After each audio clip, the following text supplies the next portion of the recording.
السلام عليكم ورحمة الله وبركاته.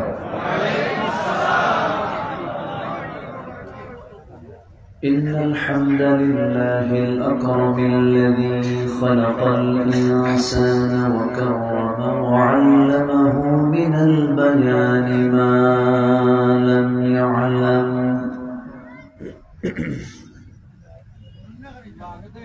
فسبحان الذي لا يحصى امتنانه باللسان ولا بالقلم. نشهد أن لا إله إلا الله وحده لا شريك له، ونشهد أن سيدنا وحبيبنا ومولانا محمدا عبده ورسوله الذي أرسله بالحق بشيرا ونذيرا وداعيا إلى الله بإذنه وسراجا منيرا. فقد قال الله تعالى في كلامه المجيد وفرقانه الحميد: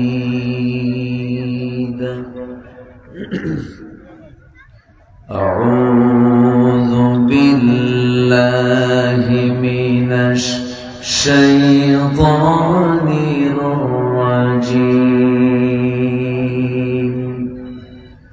بسم الله الرحمن الرحيم.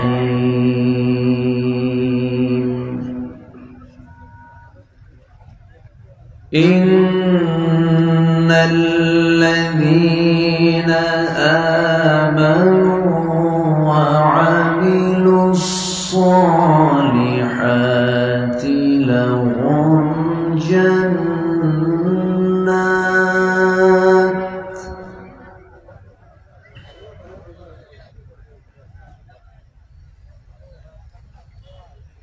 لهم جنات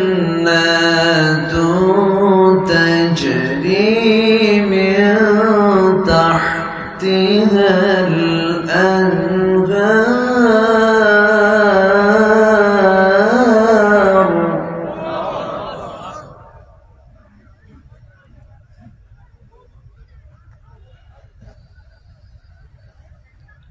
ذلك الفوز الكبير.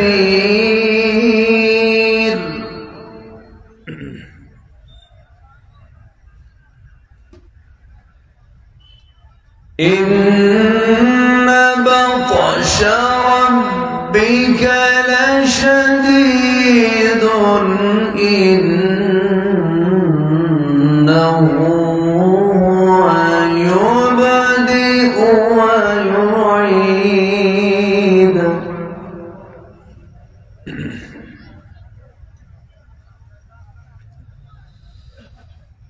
وهو الغفور الودود ذو العرش المجيد فعال لما يريد.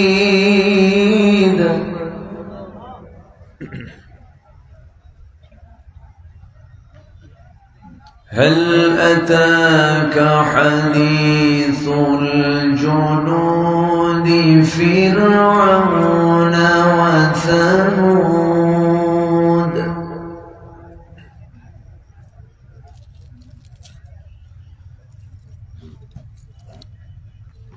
بل الذين كفروا في تكذيب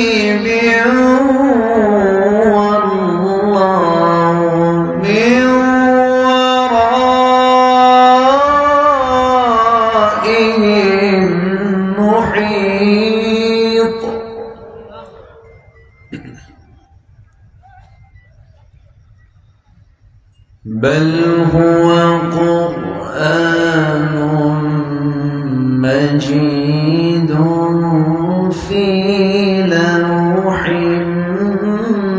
محفوظ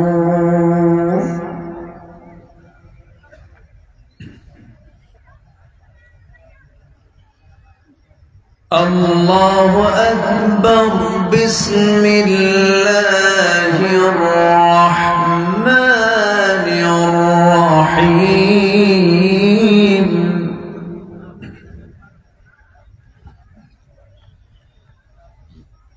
إن الله وملائكته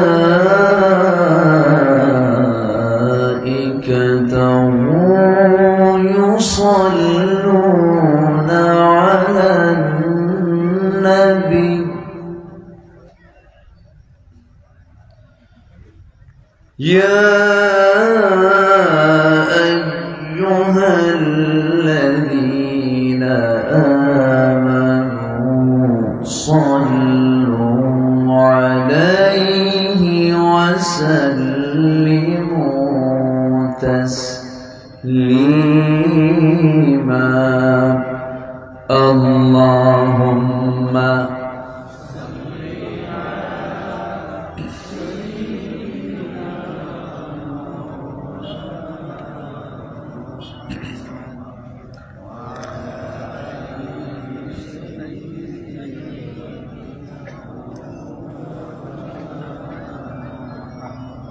একটু আওয়াজ দিয়ে নবীর প্রেমে মাতোয়ারা হয়ে জবান খুলে জোরালো কণ্ঠে সবাই বলুন আল্লাহুম্মা সাল্লি আলা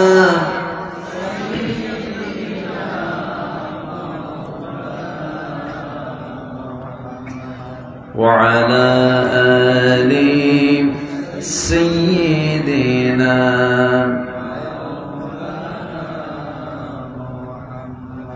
সবাই বলুন বালাগাল উলা বিকামালিহি কাশাফাত তুজা বিজামালিহি হাসানাত জামিউ খিসালিহি সাল্লু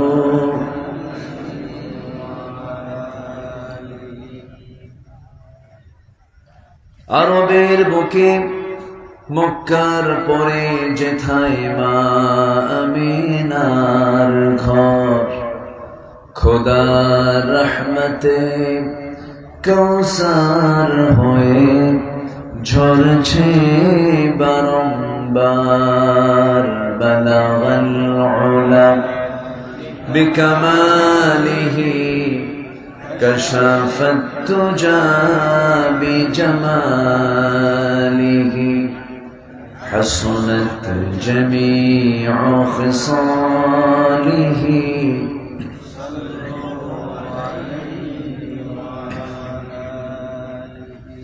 আমি কোরআনের সুর মাঝে শুনেছি যে নাম আজানের সুর মাঝেও শুনেছি সে নাম ও নাম শুনেছি আমি আমার হৃদয় হে রাসূল নবীজি তোমায়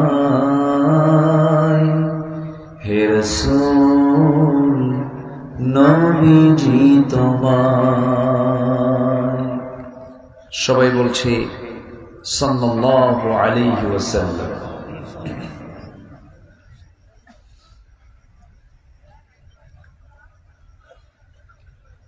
প্রাকৃতিক সৌন্দর্যের অপরূপ লীলাভূমি, পাহাড় বেষ্টিত অঞ্চল, মৌলভীবাজার জেলার বড়লেখা উপজেলার সুজানগর ইসলামী সমাজ কল্যাণ পরিষদ কর্তৃক আয়োজিত 16তম 3 দিন ব্যাপী তাফসীরুল কুরআন মাহফিল 2024 আজকের এই দ্বিতীয় দিবসের সম্মানিত সুযোগ্য সভাপতি,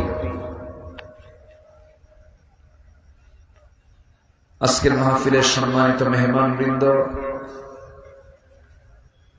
হযরত উলামায়ে কেরাম, ফদলায়ে ইজাম, বিশেষ করে আমার পূর্বে কথা বলেছেন নন্দিত আলেমে দ্বীন,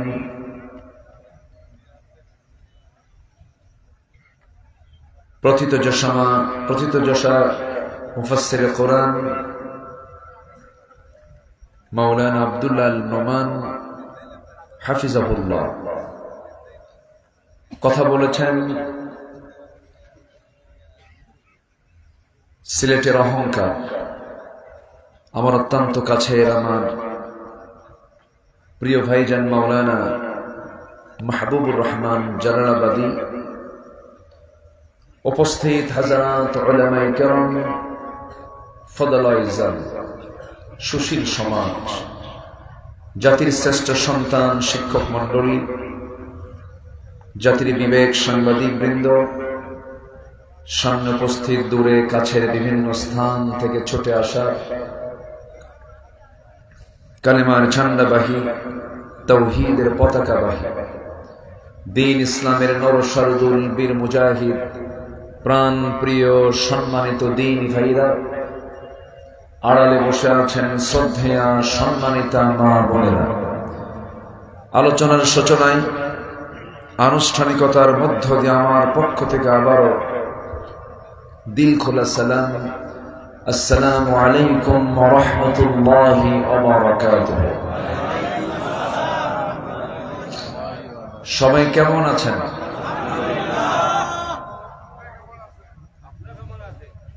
আমাকে প্রশ্ন করলেন? জি, আল্লাহ তাআলা আমাকে আপনার মতোই, আপনার কাতারেই, আপনার সাথেই রেখেছেন। বলি আলহামদুলিল্লাহ। মহান রব্বে করিমের অশেষ শুকরিয়া যে মহান আল্লাহ সুবহানাহু ওয়া তাআলা আমাকে আপনাকে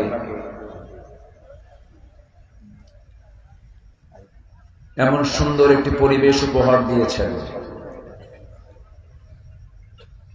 এখন মাহফিল করার জন্য থানার কাছে আর ধরনা দিতে হয় না।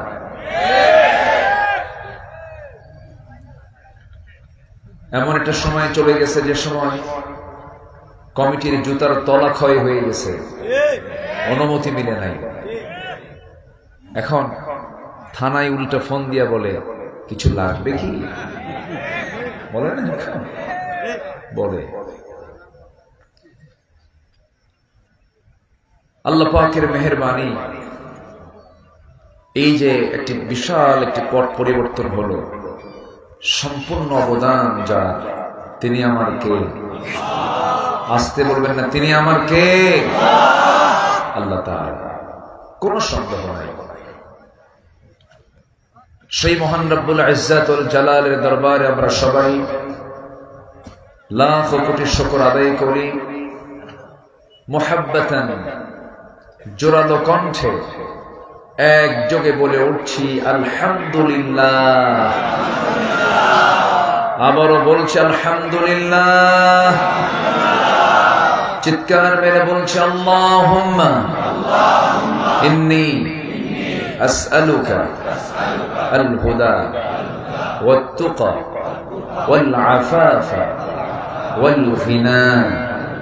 সবাই বলি আল্লাহুম্মা লাকা আসলামতু ওয়া বিকা আমানতু ওয়া আলাইকা তাওয়াক্কালতু ওয়া ইলাইকা আনাবতু।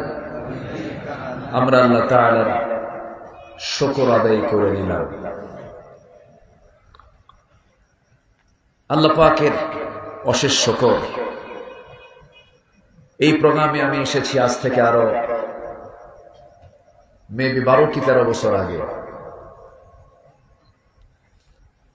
প্রথম এসেছিলাম। এরপর আমার মনে হয় 4-5 বার আসা হয়েছে। এই চাঁদ মাখা মুখ আল্লাহ তাআলা আমাকে আবার দেখার সুযোগ করে দিয়েছেন, আলহামদুলিল্লাহ। এর মাঝে কিছু ভাইয়ের ইন্তেকাল হয়েছে, কিছু ভাই দুনিয়া থেকে বিদায় নিয়েছেন। আমরা তাদের রূহের মাগফিরাত কামনা করি। আল্লাহ তাআলা সেই সমস্ত ভাইদের কবরের সমস্ত আযাব মাফ করে কবরগুলোকে জান্নাতের নূর দিয়ে মুনাফফার করে দেন, জোরে বলি আমিন। সম্মানিত হাজিরিন, আমি আলোচনার সূচনায় আমার অভ্যাস অনুযায়ী কোরআনে কারীমের গুরুত্বপূর্ণ একটি সূরা সূরাতুল বুরুজ থেকে আমি শেষ দিকে কয়েকটা আয়াত আমি তেলাওয়াত করেছি। তেলাওয়াতকৃত আয়াতগুলোকে সামনে রেখে কিছু কথা বলতে চাচ্ছি। ওয়ামা তাওফীকি ইল্লা বিল্লাহ আলাইহি তাওয়াক্কালতু ওয়া ইলাইহি উনীব। সেই মহান রবের প্রতি পূর্ণ ভরসা রেখে আসুন আমরা ধীরে ধীরে আলোচনার দিকে চলে যাচ্ছি। আজকে দ্বিতীয় রজনী, আগামীকালকে শেষ রজনী। আমি খুব যে বেশি লম্বা সময় নেব তাও না, নাতি দীর্ঘ কিছু কথা বলতে চাচ্ছি। গতকালকে আমার প্রোগ্রাম ছিল হলো বেশি দূরে না, মাত্র পাবনায়। সেখানে রাত অনেক রাতে উঠেছিলাম, ওই এলাকায় আবার বেশি রাতে উঠায় দেয়। সেখান থেকে একটাই বের হয়েছি, মাঝপথে হালকা কিছু বিশ্রাম নিয়ে একটা এসেছি। আপনাদের সংস্পর্শে আসার সুযোগ আল্লাহ তাআলা করে দিয়েছেন। সম্মানিত ভাইয়েরা, দিন যায় রাত আসে, রাত যায় দিন আসে, সপ্তাহ যায় মাস আসে, মাস ঘুরে আবার বছর চলে আসে।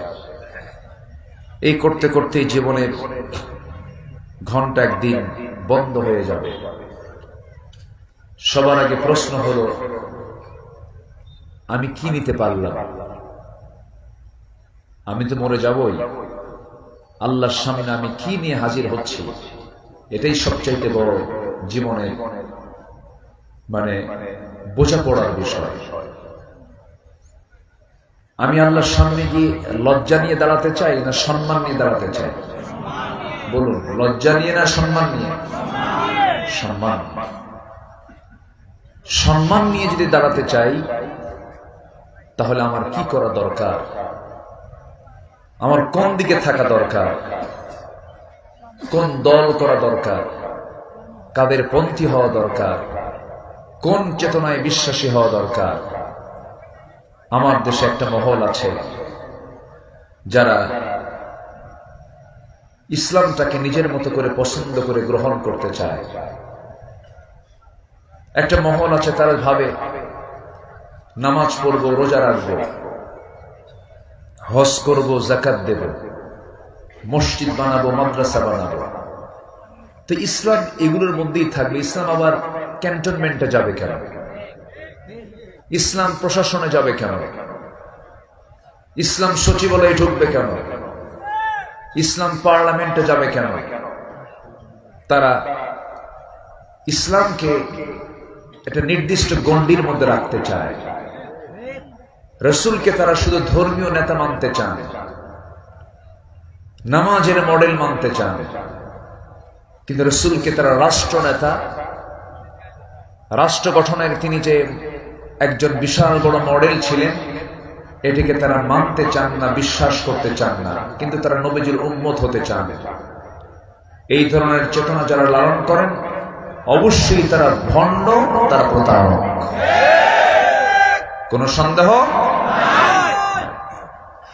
এই জাতীয় লোক মনে হয় আমার দেশে নাই। আসতে বলবেন না, আছে না নাই? এমন চেতনা লালন করলে পরে ইসলাম মানা হবে না, দিন মানা হবে না। এই জন্য আল্লাহ রাব্বুল আলামিন ঈমানকে আগে পরিচ্ছন্ন করতে বলেছেন, ইয়া আইয়ুহাল্লাযীনা আমানু আমিনু। ঈমানদাররা তোমরা ঈমান টানো, ভালো করে ঈমান আনো। আল্লাহ রাব্বুল আলামিন আরেক জায়গায় বলছেন ওয়াল্লাযীনা আমানু ওয়া লাম ইয়ালবিসু ঈমানাহুম বিযুলমিন উলাইকা লাহুমুল আমনু ওয়া হুম মুহতাদুন। ঈমান যারা আনবে এবং ঈমানের সাথে যারা জুলুমকে যারা মিশ্রণ করবে না, শিরিক দ্বারা যারা ঈমানকে মিশ্রিত করবে না, আল্লাহ রাব্বুল আলামিন বলছেন ওই সমস্ত বান্দাগুলোই একমাত্র আমার নিরাপদের বান্দা। জোরে বলি সুবহানাল্লাহ। আমার অনুগত বান্দা তারা। এই জন্য আল্লাহ রাব্বুল আলামিন বান্দাকে বলছেন, বান্দারে আমার সামনে হাজির হতে হলে ফ্রেশ ঈমান নিয়ে আমার সামনে হাজির হতে হবে। আমার একটা প্রশ্ন আমি আপনাকে করতে চাচ্ছি, আমরা বিফল হতে চাই না সফল হতে চাই? আসতে বলবেন না, বিফল না সফল? সফল যদি হতে চাই পৃথিবীর কারো কাছ থেকে আমার পরামর্শ নেওয়ার প্রয়োজন নাই। আপনি কোরআনকে প্রশ্ন করুন, কোরআন তুমি বলে দাও আমি সফল হব কেমনে? সফলতার মূল সূত্র কি তুমি কোরআনটা বলে দাও, আমাকে জানিয়ে দাও। কোরআন সুন্দর করে বহু জায়গায় সফলতার সূত্রগুলো বলে দিয়েছে। এই পরামর্শগুলো মূলত দিয়েছেন তিনি আমার কে? আসতে বলবেন না, তিনি আমার কে? আল্লাহ তাআলা। আল্লাহ রাব্বুল আলামিন মুফলিহুন শব্দ বলেছেন, আফলাহ বলেছেন, তুফলিহুন বলেছেন, ফাউজুন বলেছেন। এগুলোকে আমি এক জায়গায় করে আমি 10টা পয়েন্ট আজকে কথা বলতে চাচ্ছি। একটু মনোযোগ দিয়ে, মনের চক্ষুটা খোলা রেখে একটু মনোযোগ দিয়ে আমরা শুনবো, মনোযোগ দিয়ে আমরা শুনবো, আয়ত্ত করার চেষ্টা করব। জোরে বলি ইনশাআল্লাহ। আল্লাহ রাব্বুল আলামিন বলেন, সফল যদি হতে চাও নাম্বার 1 হলো ঈমানটা ভালো করে আনো, নেক আমলটা ভালো করে করো। সূরা বুরুজ আল্লাহ রাব্বুল আলামিন সুন্দর করে বলছেন, যারা পারেন ঠোঁট মিলিয়ে বলুন, ইন্নাল্লাযীনা আমানু ওয়া আমিলুস সালিহাত লাহুম জান্নাতুন তাজরি মিন তাহতিহাল আনহার যালিকাল ফাওজুল কাবীর। জোরে বলুন আল্লাহু আকবার। ঈমান যারা আনবে এবং নেক আমল যারা করবে তাদের জন্য সুন্দর জান্নাত, এবং সেই জান্নাত তো থাকবেই। জেনে রেখে দিও, এটাই তোমাদের জন্য ফাউজুল কাবীর, বড় সফলতা। এর চাইতে বড় সফলতা আর কিছু নাই। হয়তো প্রশ্ন করবেন, হুজুর কমন একটা কথা বললেন, ঈমান তো আমাদের সবার আছে। আমার দেশে 18 কোটি মানুষ, 18 কোটি মুসলমান আমার দেশে বসবাস করে। কে বলবেন আমার ঈমান নাই? সবাই তো বলবে আমার ঈমান আছে। কেউ কি বলবে আমার ঈমান নাই?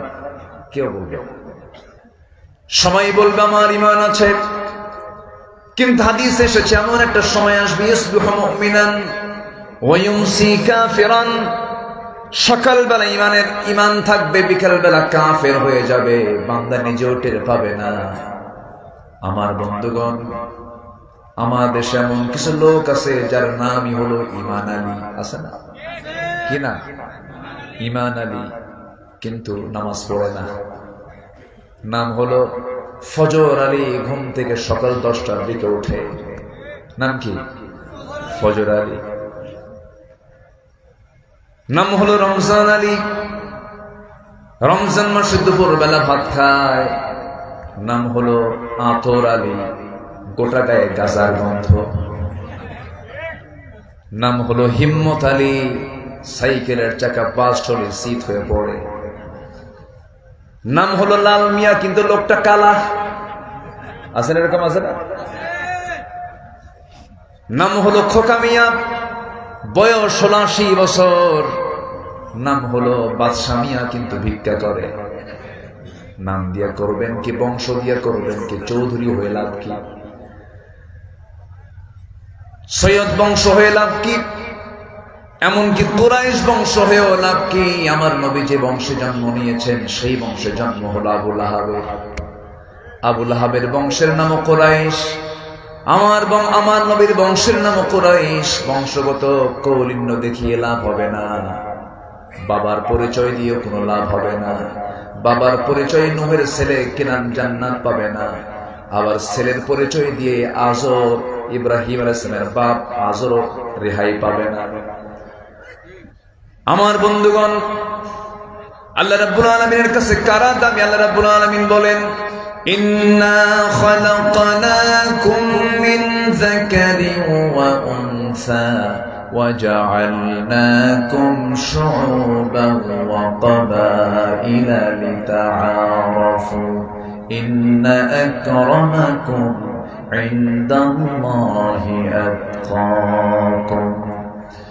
আমি তোমাদেরকে এক নর এবং এক নারী থেকে সৃজন করেছি, বিভিন্ন ভাষা বর্ণ দিয়েছি যেন তোমরা একে অপরকে চিনতে পারো। তবে তোমাদের মধ্যে সেই বান্দা আমার কাছে সম্মানিত, যে বান্দা আমি আল্লাহ আমাকেই সবচাইতে বেশি ভয় করে। জোরে বলি সুবহানাল্লাহ। অতএব কোনো কিছু আমার কাজে আসবে না, সম্পদ কাজে আসবে না, বংশ কাজে আসবে না, চেহারা কাজে আসবে না, কোন আত্মীয়তা কাজে আসবে না, আমার আত্মীয়তা কোনো কিছুই কাজে আসবে না। আমার একমাত্র কাজে আসবে হলো আমার আল্লাহর সামনে আমি সেই সময় দামি হব যখন আমার মধ্যে থেকে যাবে মজবুত ঈমান। ঠিক কিনা? কি থাকতে হবে? মজবুত ঈমান থাকতে হবে। কি ঈমানদার আমরা পাইলাম, চিন্তা করা যায়?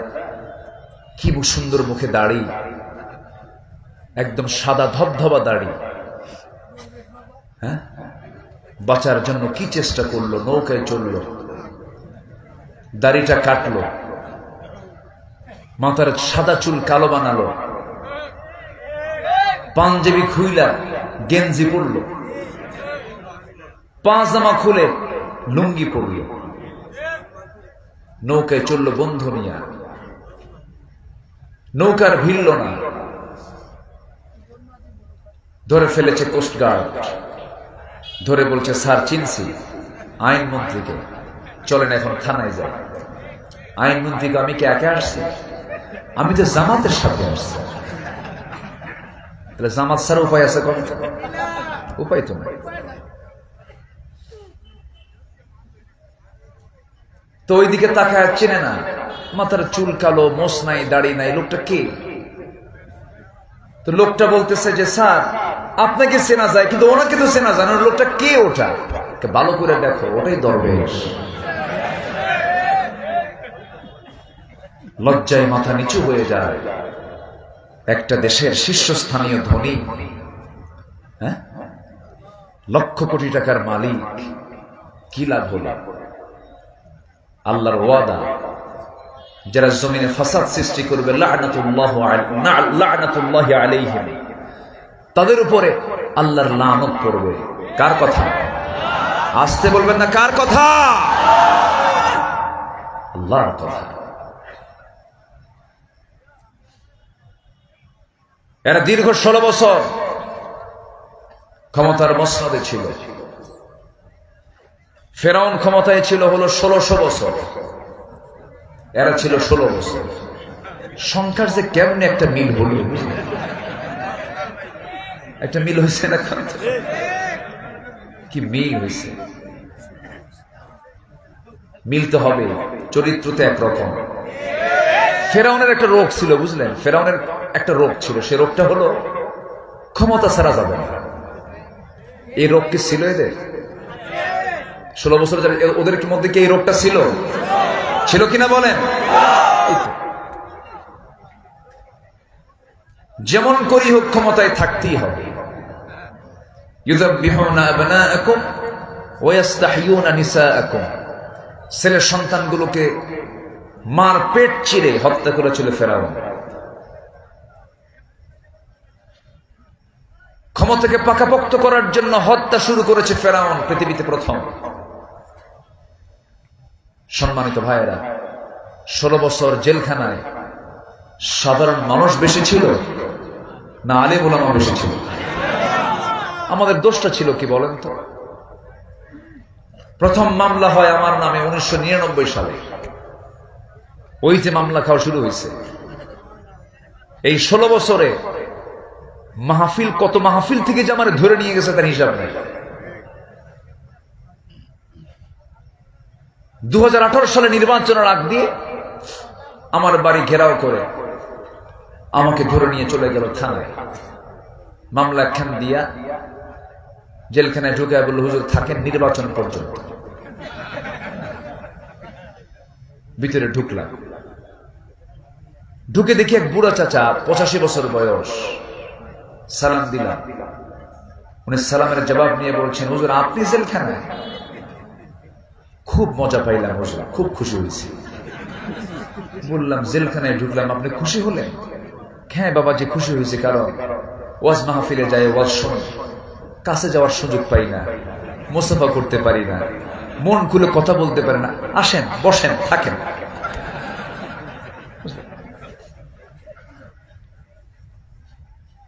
সম্মানিত ভাইরা, চাচাকে বললাম, চাচা আপনার মামলা কি? আপনি এখানে কেন? আপনার নাতির সঙ্গে থাকার কথা। এই বুড়া খেলা আপনি কি অপরাধ করলেন? কে বাবা, বোমা হামলা করছি, বোমা হামলা। কেমন কি? আমি নাকি বোমা মারছি? তাহলে 85 বছরের লোকের হাতের ফিটনেস কি ঠিক থাকে? বোমা মারতে নিয়ে তার মাথায় তো পড়বে। কি করে নাই? বছর 2 আগে 116 জন আলিমের তালিকা করেছিল, মনে আছে আপনাদের? মনে আছে? ওটার মধ্যে আমার নামটা ঢুকেছে। বিচারপতি শামসুদ্দিন কালা কইয়া, আল্লাহ কালা মানা দিছে তো, মানিক। 2 বছর যায় না, এখন ওদের নামের তালিকা হচ্ছে, ঠিক কিনা? সিলেটবাসীকে ধন্যবাদ। ত্রিপুরা হয়ে দিল্লি যেতে চাইছিল এই মানিক, ত্রিপুরা হয়ে কোথায় যাবে? আগরতলা দিয়ে অথবা আসাম গুয়াহাটি দিয়ে সে চলে যাবে দিল্লি। আপু যে বসে আছে ওই জায়গায়, বুঝেন না, ওই দিকে যাবে। কিন্তু সিলেটবাসীকে ধন্যবাদ, খুব ভালো আপ্যায়ন করেছেন আপনারা। এত সুন্দর মেহমানদারি, বিসি শুদ্ধ আউট, খুব ভালো খেদমত করছেন আপনারা। সম্মানিত বন্ধুগণ, এই লোকটার মুখে হাসি নাই, বুঝলেন? আমি কোনোদিন হাসতে দেখিনি। গোটা গায়ে শুধু মানে রাগ আর রাগ, হাসে না। যারা হাসে না তাদের বউরা যে থাকে কেমনে বুঝে আসে না। ওদের বউরা মনে মনে কয় এটা মরবে কোন দিন। হাসা তো উচিত। অনেক কিছু করেছে। আল্লামা সাইদির মতো মানুষটাকে কেমনে কি করলো।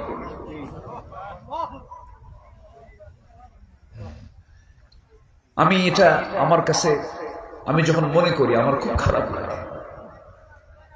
কত বড় জুলুম। আমার মনে হয় এদেশের কোন আসামিকে এত লম্বা রিমান্ডে নেওয়া হয়নি।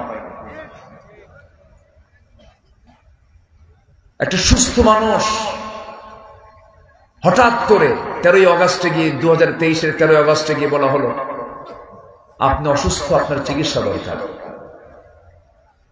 উত্তরে তিনি বলতেছেন আমি অসুস্থ, তো আমি নিজেই জানি না। একটা সুস্থ মানুষকে তুলে নিয়ে সবার চোখের সামনে হসপিটালে জোরপূর্বক ভর্তি করায়া, আমি শামীম ভাইকে বলেছিলাম যে ঘটনা কি, আমাদের ভিড়তেই দেয় নাই, যেতেই দেয় নাই আমাদের। কি করলো? শেষ পর্যন্ত সেই হসপিটালে রেখে পয়জনিং করে, বিষ প্রয়োগ করে হত্যা করা হলো। তাফসীর মাহফিলের এই প্ল্যাটফর্ম থেকে এই স্পষ্ট ভাষায় জানান দিতে চাই, যাদের চক্রান্তে কিংবদন্তি এই জাতির সূর্য সন্তান আল্লামা সাঈদীর হত্যার সঙ্গে যারা জড়িত, সুস্পষ্টমূলক শাস্তি দাবি করছি আমরা। রাজি আছেন কারা কারা? হাত উঁচু করে দেখা।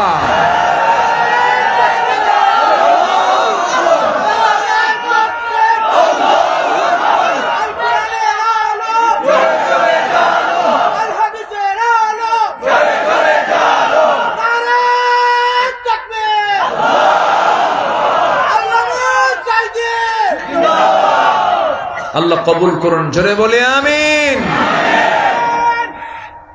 আমরা প্রতিশোধ পরায়ণ নই, কিন্তু খুনির কোনো ক্ষমা নাই, খুনির কোনো ক্ষমা নাই। ক্ষমা করতে আল্লাহ মানা করেছেন।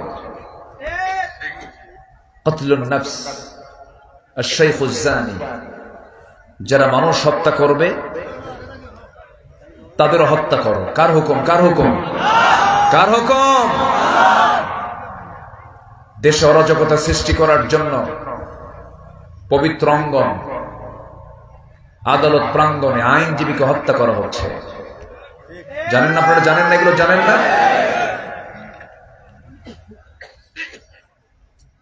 যেটাই যে ব্যক্তি হত্যা করুক না কেন, হত্যার দৃষ্টান্তমূলক শাস্তি হওয়া উচিত। সম্মানিত ভাইরা, এক রাত পেয়েছি তো, লাইন থেকে বেশি দূরে যাওয়া যাবে না, আবার লাইনে আসি। আমরা বিফল হব না সফল হব? বিফল হব না সফল হব? একটা পরিবর্তন যখন এসেছে, আমরা সাজাবো দেশটাকে। কিসের আয়নায়? বলুন কিসের আয়নায়? কি দিয়া? কোরআন দিয়ে সাজাবো। জোরে বলি ইনশাআল্লাহ। দেশ শাসন করেছে 53 বছরের কেউ 25 বছর। দেশ স্বাধীন হয়েছে 53 বছর, এর মধ্যে কেউ চালাইছে 25 বছর, কেউ চালাইছে 16 বছর, কেউ চালাইছে 9 বছর। মাঝখান দিয়ে মঈনুদ্দিন ফখরুদ্দিন এনারা চালাইছেন কয়েক বছর। সবাই মুসলমান হলেও ইসলাম দিয়ে তারা রাষ্ট্র চালায় নাই, কোরআন দিয়ে তারা রাষ্ট্র চালাতে পারে নাই।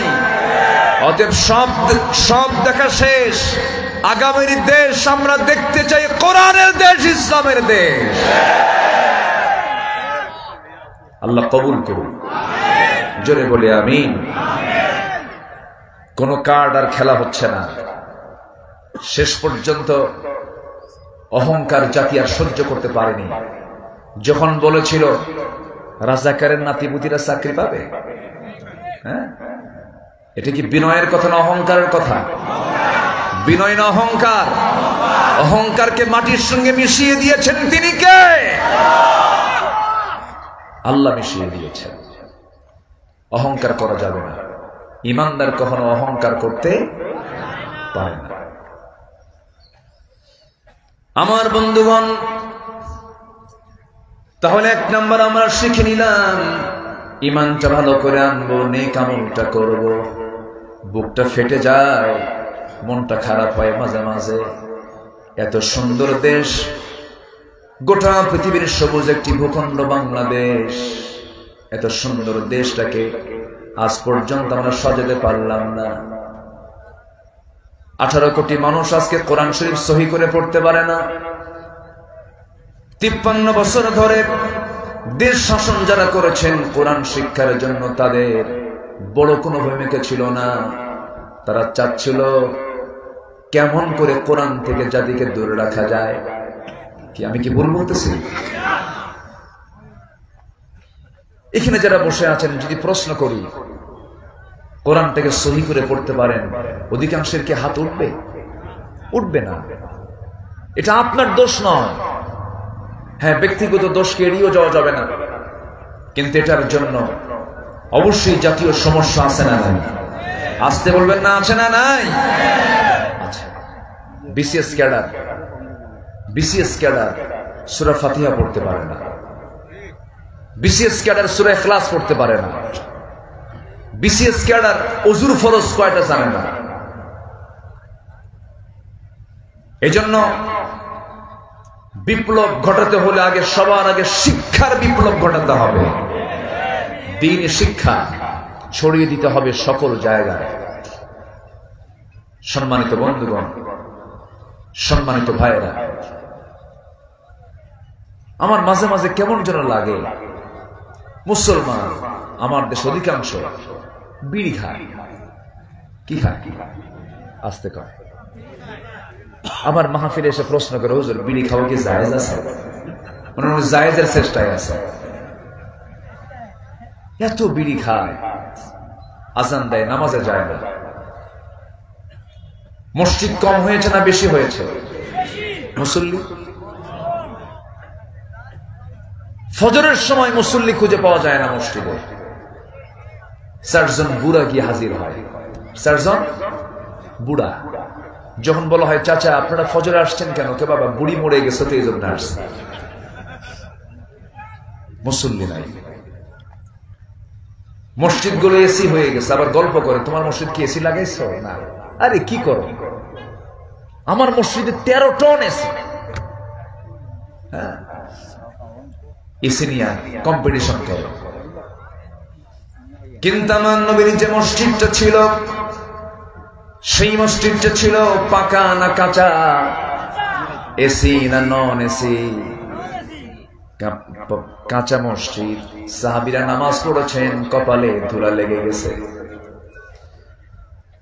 খেজুর পাতার বানানো বেড়ার উপরের ছাউনি ছিল খেজুর পাতার বানানো। সেই মসজিদে নামাজ পড়িয়েছেন মুহাম্মদ সাল্লাল্লাহু আলাইহি ওয়াসাল্লাম। মুসল্লি ছিলেন আবু বকর, ওমর, ওসমান, আলীর মতো সাহাবীরা। মসজিদ পাকা করে তো লাভ হবে না যতক্ষণ ঈমানটা পাকা না হবে। এই জন্য আমার বন্ধুগণ, পরিবর্তন যেহেতু এসেছে, আমাদের ব্যক্তিগত জীবনের পরিবর্তনের দরকার আছে না নাই? আসতে বলবেন না, আছে না নাই? লন্ডন আমেরিকায় জমানে সফল নয়, সফল হলো আল্লাহ রাব্বুল আলামিন 2 নাম্বার বলছেন পরিশুদ্ধতা নিয়ে আসো, দিলের পরিবর্তন নিয়ে আসো, নফসের শুদ্ধতা নিয়ে আসো। মহান রব্বুল আলামিন বলেন قد أفلح من تزكى وذكر اسم ربه فصلى بل تؤثرون الحياة الدنيا والآخرة خير وأبقى জোরে বলি আল্লাহু আকবার। আমি কি আলোচনা শেষ করে দেব? তো এই যে চলে যাচ্ছে যে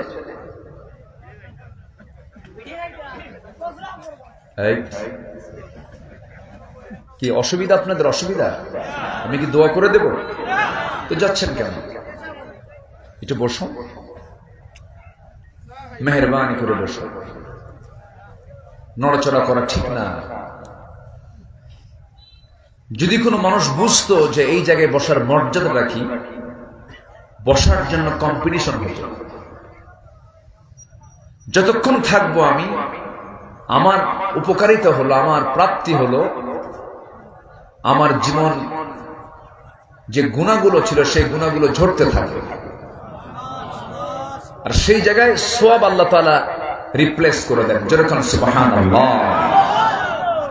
এমন বরকতি জায়গা থেকে বিনা কারণে যেন আমরা কেউ না বের হতে পারি, আল্লাহ তাআলা সেই তৌফিক দান করুন। জোরে বলি আমিন। সম্মানিত ভাইয়েরা, তাহলে 1 নম্বর হচ্ছে আমরা ঈমান আনবো।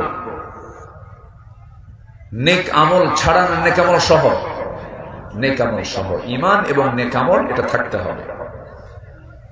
নম্বর 2 হলো পরিশুদ্ধতা, তাসকিয়াতুন নফস, নফসের শুদ্ধতা আনতে হবে। সম্মানিত বন্ধুগণ, আল্লাহ রাব্বুল আলামিন এই কথাটাই আবার আরেক সূরায় বললেন, قد أفلح من زكاها وقد خاب من دساها। ওই বান্দাই সফল যে নফসের শুদ্ধতা আনতে পেরেছে। নফসের শুদ্ধতা কি? একটু বললেই স্পষ্ট হয়ে যাবে। অর্ধ দুনিয়ার শাসনকর্তা ছিলেন একজন খলিফা, তার নাম হলো ওমর বিন খাত্তাব রাদিয়াল্লাহু তাআলা আনহু। ইসলামের দ্বিতীয় খলিফা, তার খেলাফত আমলে একদিন তিনি রাষ্ট্রের পক্ষ থেকে 1 বোতল মধু পেলেন। সেই মধুটা নিয়ে আসলেন। মধুটা তিনি একা নিতে পারবেন না, 5টা ভাগ হবে, 5টা ফ্যামিলি পাবে, তার মধ্যে তার একটা ফ্যামিলি। মধুর বোতল নিয়ে এসে ভাগ করতে হবে 5টা ভাগ। স্ত্রীর সামনে দাঁড়িয়ে বলছেন, স্ত্রী এই যে 1 বোতল মধু এনেছি, মধুটা সুন্দর করে 5টা ভাগ করো, এর মধ্যে একটা ভাগ আমরা পাবো, বাকি ভাগগুলো প্রতিবেশীর মাঝে সুন্দর করে ভাগ করে দিতে হবে। সাইয়েদনা ওমর ফারুক এই কথা বলে স্ত্রী হাতে মধুর বোতল দিয়ে দিলেন। 1 মিনিট যেতে না যদি চট করে আবার বলে ফেললেন, বউ আমার রাগ করো না, মধুর বোতলটা তোমাকে ভাগ করতে দেব না, আমার হাতে ফেরত দিয়ে দাও। আবার তিনি তার হাতে নিয়ে নিলেন। এখন বলুন, কোন স্বামী যদি তার স্ত্রীর সঙ্গে এমনটা আচরণ করে, সমস্যা আছে কিনা বলেন? কি সমস্যা আছে?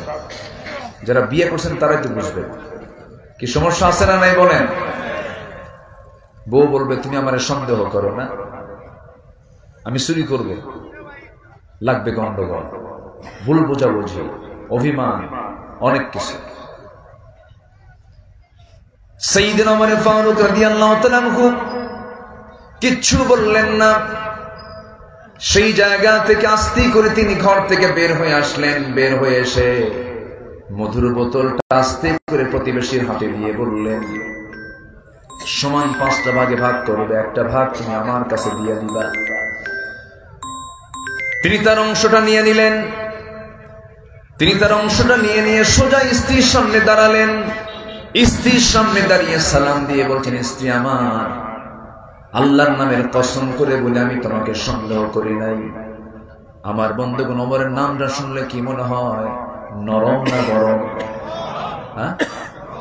নরম না গরম? কিন্তু তিনি এত গরম ছিলেন, কিন্তু বইয়ের কাছে খুব নরম ছিলেন। নেতা যত বড়ই হোক না কেন, বইয়ের কাছে কায়েত। কি চেয়ারম্যান বড় না চেয়ারম্যানের বউ বড়?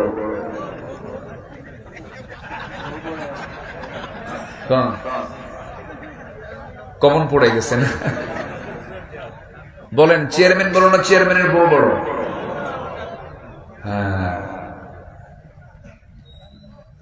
বইয়ের কাছে মাতব্বরি খাটে না।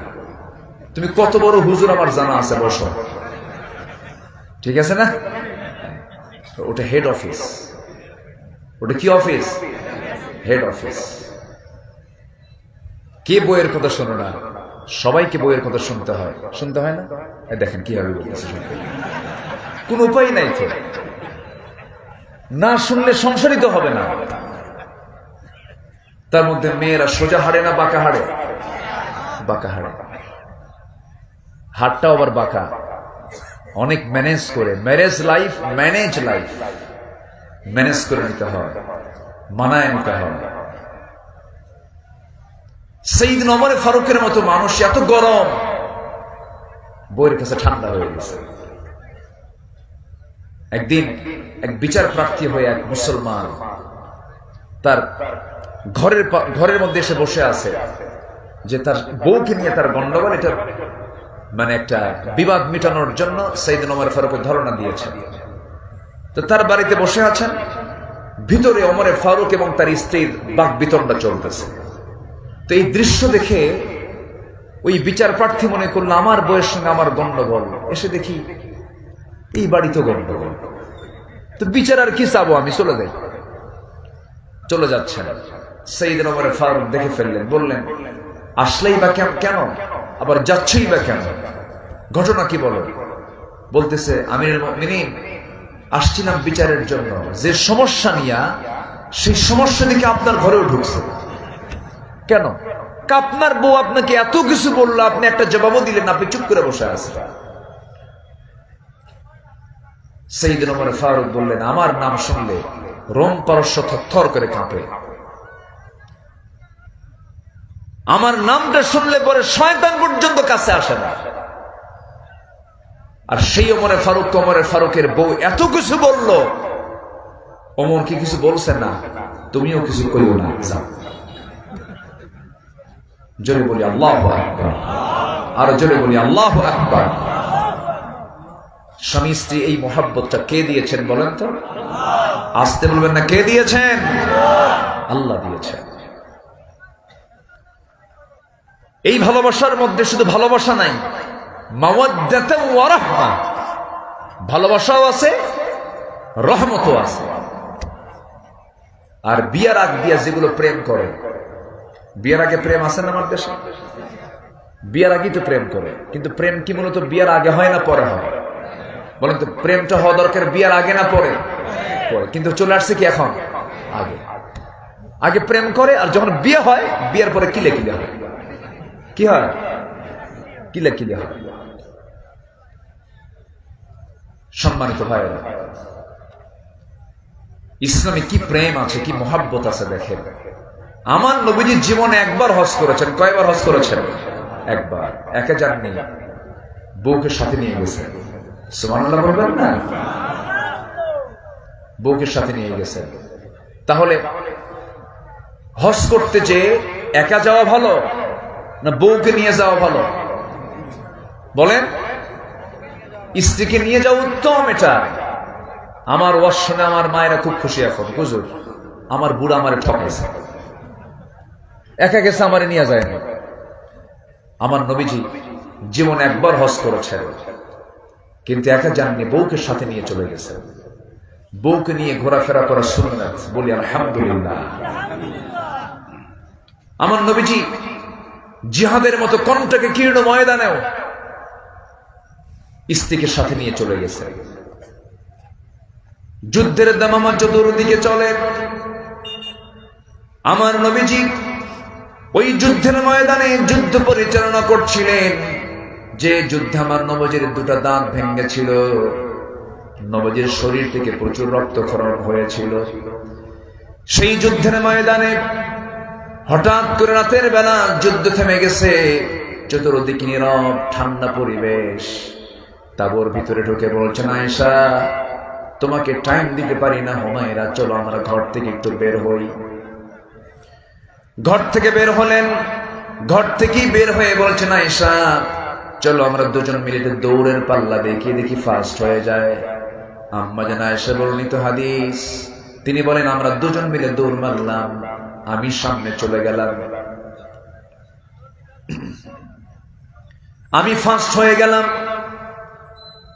আমার নবীজি আমার পিছনে থাকলেন, কিন্তু আমার নবীজি ফাস্ট হলেন না, তিনি ফাস্ট হলেন। এটা কেমন কথা? এখানে বিষয়টা হলো আমার নবীজি ফাস্ট না হয়ে আয়েশাকে ফাস্ট করে দিয়েছেন, যেন সে মনে মনে আনন্দ পায়। কারণ আমার নবীর সঙ্গে কম্পিটিশন করে পারবে পৃথিবীর কোন মানুষ কি আছে নাকি? আমার নবীজি খুশি করে দিলেন তাকে।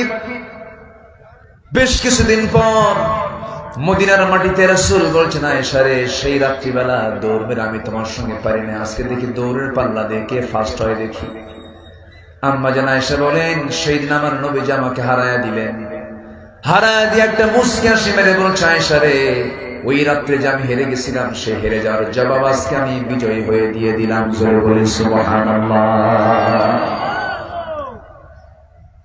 আজকে সেই মহব্বত গুলো নাই, বৈধ সম্পর্ক গুলো নাই।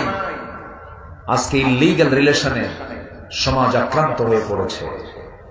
মাহফিলে যুব সমাজ বেশি। তোমাদের কাছে আমি করজোরে মিনতি জানাই, গার্লস স্কুলের সামনে ইতিমের মতো বসে থাকার দরকার নাই। দেখেন আস্তে আস্তে করে কিচ্ছু করে না। এই ঠিক কিনা? নোংরামি করো না। বিবাহ পূর্ব ওয়ালা মুত্তাখিদি আখদান ওয়ালা মুত্তাখিদাতি আখদান, গোপন গোপন কোন কথাবার্তা বলো না, ঈমান তোমার নষ্ট হয়ে যাবে। তাসকিয়াতুন নফস থাকবে না, কোন আমল কবুল হবে না, আমল করে মজা পাবে না। তোমার হাতে এখন বাংলাদেশ, তোমাদের হাতে বাংলাদেশ। আমি তো ভেবেছিলাম যুব সমাজ মনে হয় ডিভাইস আক্রান্ত হয়ে শেষ হয়ে গেছে। যুবকদের হাতে অস্ত্র তুলে দিয়েছিল, মাদক তুলে দিয়েছিল, জেনা তুলে দিয়েছিল, কিন্তু যুবকরা জাতে মাতাল ছিল, কিন্তু তারে ঠিক মতো জায়গা মতো তারা পৌঁছে গেছে। দুপুরের খাবার রান্না হলো যার জন্য, সেই রান্না খাইলে ওরা যায় না। কি ঠিক কিনা? অতএব তুমি যুবক, তুমি পারবে সবকিছু। সমস্ত নোংরামি তোমাকে দূর করার জন্য সবার আগে তোমার পরিশুদ্ধ হতে হবে, তোমার চরিত্রকে উন্নত করতে হবে। সুজনগরের যে সমস্ত যুবকরা আছো, তোমার কাছে আমার প্রস্তাবনা হলো, 53 বছর যে সুযোগ সুবিধা পাইনি আমরা ইসলাম প্রচারের জন্য, সেই সুযোগ সুবিধা এখন আমরা পাচ্ছি। বলি আলহামদুলিল্লাহ। শুধু 16 বছর মাহফিল বন্ধ ছিল না, 16 বছর আগেও যারা ক্ষমতায় ছিলেন 80-র দশকেও প্যারেড ময়দানের মাহফিল বন্ধ করা হয়েছিল, ঠিক কিনা? আমরা এটা অনুকূল পরিবেশ পেয়েছি। যুব সমাজ, তোমাকে বলতে চাই, তোমার গ্রামকে তুমি সাজাও।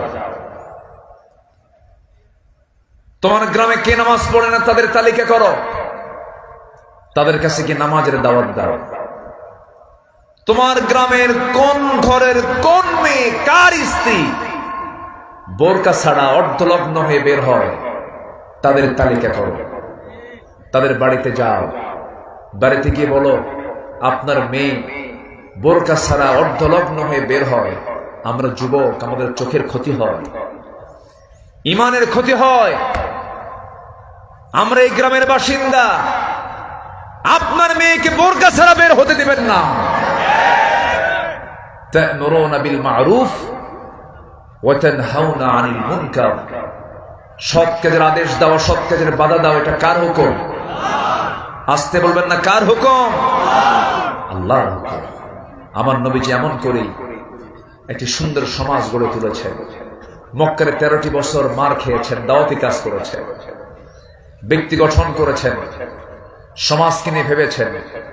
আমার নবীজি যে যুগে জন্ম নিয়েছিলেন, যে সমাজে জন্ম নিয়েছিলেন, এতটাই জঘন্য তারা ছিল যে নিজের মাকে পর্যন্ত তারা বিয়ে করত। জোরে বলে নাউজুবিল্লাহ।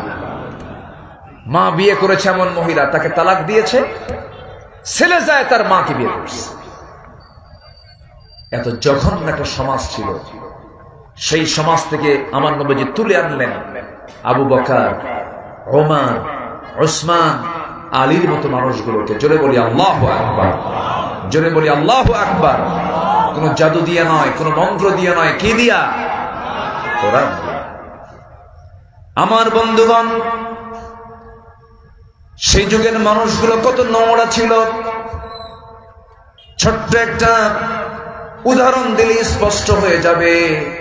সবার কম বেশি বিষয়গুলো জানা আছে, একটু জানিয়ে দেওয়ার জন্য, মনে করে দেওয়ার জন্য। আমার নবীজি যে সমাজে জন্ম নিয়েছিলেন, সেই সমাজের মানুষগুলো খুব নোংরা ছিল। খুন কেবদলা খুন ছিল, যাদের নিত্য নৈমিত্তিক ব্যাপার। সামান্য ভাঙ্গা পাতিলকে কেন্দ্র করে যুগের পরে যুগ তারা যুদ্ধ লেগে রাখত।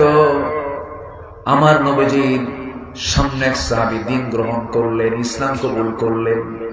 ইসলাম কবুল করার পর দেখা গেল আমার নবীজি তার চোখের দিকে তাকান আর চোখের পানি দেখেন।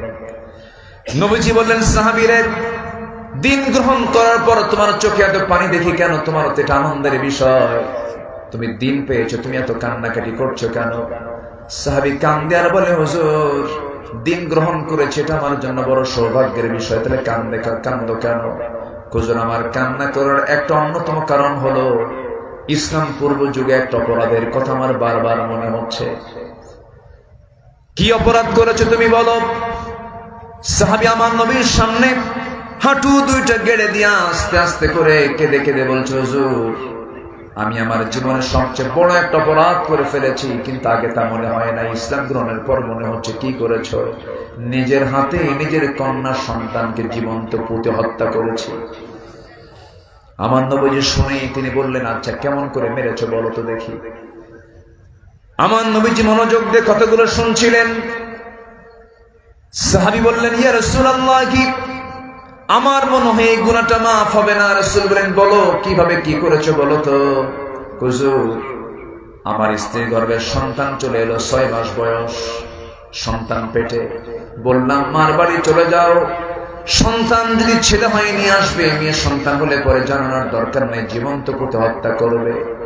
সন্তানটা মেয়ে হলো, কিন্তু আমার বউটা আমাকে বললো না, আমাকে আড়াল করে ওই সন্তানকে ধীরে ধীরে বড় করে পাশের বাড়িতে রেখে 6 বছর বয়স যখন হয়ে গেল, আমি একদিনও তাকে দেখি নাই। হঠাৎ করে আমার সামনে দিন ধরা পড়ে গেল।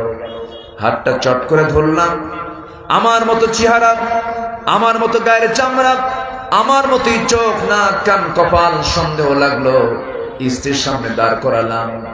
স্ত্রীকে লক্ষ্য করে বললাম, স্ত্রী আমার, সত্যি করে বলো তো সন্তানটা কার? স্ত্রী চোখের পানি ফেলতে ফেলতে বলছে, স্বামী আমার, তথ্য কতক্ষণ গোপন করবে? এটা তো আমাদের ঔরসে থাকা সন্তান। আমি খেপে গেলাম, রেগে গেলাম হুজুর, কিন্তু বুঝতে দিলাম না। নতুন করে অভিনয় করে মেয়েটাকে কোলের মধ্যে নিয়ে আদর করলাম, চুমু দিলাম। মেয়েটা দারুণ খুশি হয়ে তার মাকে বলছে, মা, আমার এই আদরের আব্বুকে তুমি কেন আগে পরিচয় করে দাও না? আমার আব্বু তো খুব ভালো। কিন্তু মেয়ে তো জানে না আমি কত বড় পাষাণ হৃদয়ের বাপ। মেয়েটাকে বললাম, মা, তোমাকে আগামীকালকে তোমার নানির বাড়ি নিয়ে যাব, সুন্দর করে সাজগোজ করে নিও। সুন্দর কাপড় পরায়া দিলাম, সাজগোজ করে নিয়ে নানির বাড়ির কথা বলে রওনা দিলাম। নানির বাড়ির দিকে রওনা না দিয়ে আমি জঙ্গলের দিকে রওনা করলাম। মেয়েটার মুখ ছোট হয়ে গেল, চোখ ছোট হয়ে গেল, ভীত ভীত চেহারা নিয়ে সন্তানটা বলছে, বাবা, নানির বাড়ির দিকে না গিয়ে তুমি এই দিকে যাও কেন? কিচ্ছু বললাম না। জঙ্গলটা পার হলাম, হাতে কোদাল নিলাম, গর্ত খনন শুরু করলাম। গর্ত যখন খনন শুরু করেছি, বারবার মেয়ে বলে, বাবা, নানির বাড়ি যাবে কখন? কোদাল মারতে মারতে হঠাৎ করে মাটিগুলো ছিটকে এসে আমার দাড়ির মধ্যে ঢুকে যায়, আর আমার মেয়েটা আলতো করে তার নখ দিয়ে আমার দাড়ির সেই মাটিগুলো সরায় সরায় দেয়, আর বলে, বাবা, নানির বাড়িকে যাবা না? এরপরে আমার মেয়ে, হুজুর, আমি কোদাল মারতেছি, খনন করছি, আমার ঘামগুলো শরীর থেকে ঝরতেছে, আর গামছাগুলো দিয়ে দিয়ে আমার সেই ঘামগুলো মুছে মুছে দিচ্ছে, আর বলতেছে, বাবা, বলো তো তুমি নানির বাড়ি কখন যাবা? কিচ্ছু বললাম না। গর্ত খনন যখন শেষ হয়ে গেল, মেয়েটাকে আস্তে করে ডাক দিয়ে বললাম, মা, দেখো তো গর্ত খনন কেমন হয়েছে, দেখো তো মা। আমার মেয়েটার মুস্কি হাসি, হুজুর, আর ভুলতে পারি না। আমার মেয়েটাকে যখন বললাম, মা, দেখো তো গর্ত খনন কেমন হয়েছে, মেয়েটা আস্তে করে উকি মেরে যখন গর্তের দিকে তাকায় তাকায় দেখলো, আমি হঠাৎ করে পিছন দিকে চলে আসলাম। পিছন দিকে এসে চক্ষু বন্ধ করে পাষাণ হৃদয়ে চুল পরিমাণ ভালোবাসার দাগ কাটলো না, এক জোরে ধাক্কা মারলাম। এক ধাক্কায় গর্তের মধ্যে উপর হয়ে পড়ে গেল। আবার চিত হয়ে দুটো হাত এক জায়গায় করে বলছে, বাবা, বুঝতে পেরেছি আমার কোন জায়গায় দোষ হয়েছে। আমার মা আমাকে যা বলেছেন আজকে তাই সত্য হলো। বাবা, তুমি আজকে আমাকে মেরে ফেলার জন্য এখানে নিয়ে এসেছো।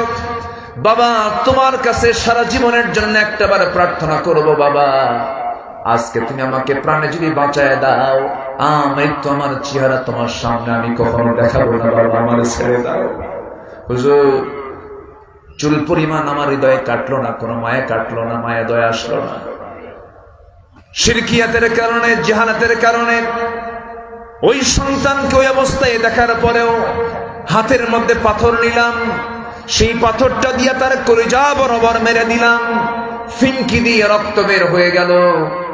নিজের হাতে মাটি চাপা দিয়ে, পাথর চাপা দিয়ে, বালু চাপা দিয়ে জনমের মতো সন্তানকে আমি দুনিয়া থেকে বিদায় করে দিলাম। হুজুর, কোনদিন এতবার মনে হয় নাই সন্তানটার কথা। যেদিন আমি দিন গ্রহণ করেছি তার পরের দিন থেকে রাতের বেলা আমি আর ঘুমাতে পারি না। বারবার সন্তানের কথা মনে হয়, আর মনে হয় এত বড় গুনাহ বুঝি আল্লাহ আমার মাফ করবেন না। রাসূল কাদা কাদা কণ্ঠে বলছেন, সাহাবীরে, এই যে তুমি এত বড় গুনাহ তুমি মনে করছো, দিন গ্রহণ করার কারণে আল্লাহ রাব্বুল আলামিন এই গুনাহ তোমার জীবন থেকে ঝেড়ে দিয়েছেন। জোরে কোন সুবহানাল্লাহ। আমার ভাইরা, সেই বর্বর অসভ্য সমাজে রাসূল জন্ম নিয়ে কি মাস্টার প্ল্যানে তিনি আগালেন, এত সুন্দর সমাজ গড়লেন। সেই সমাজ গড়ার জন্য সবচেয়ে বড় মাধ্যম যেটা নিয়েছেন তিনি, কোনো কিছুই নাই, সেটার নাম হলো কি বলে, সেই কোরআন। এখনো আছে না নাই? আসতে বলবেন না, আছে না নাই?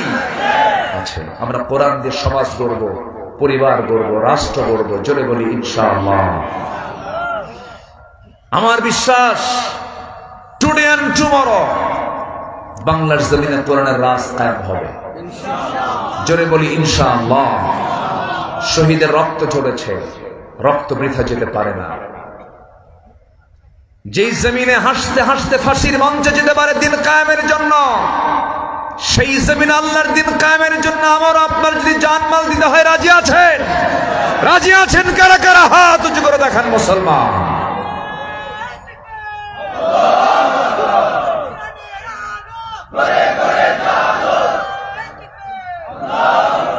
আল্লাহ কবুল করুন। জোরে বলে আমিন, আরো জোরে আমিন, আরো জোরে আমিন।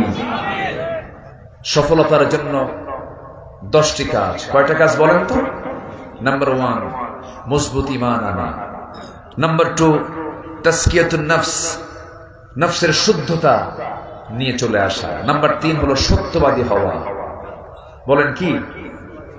সত্যবাদী হওয়া। আমার দেশে সত্য কথা বেশি চলে না মিথ্যা কথা বেশি চলে? সত্য না মিথ্যা?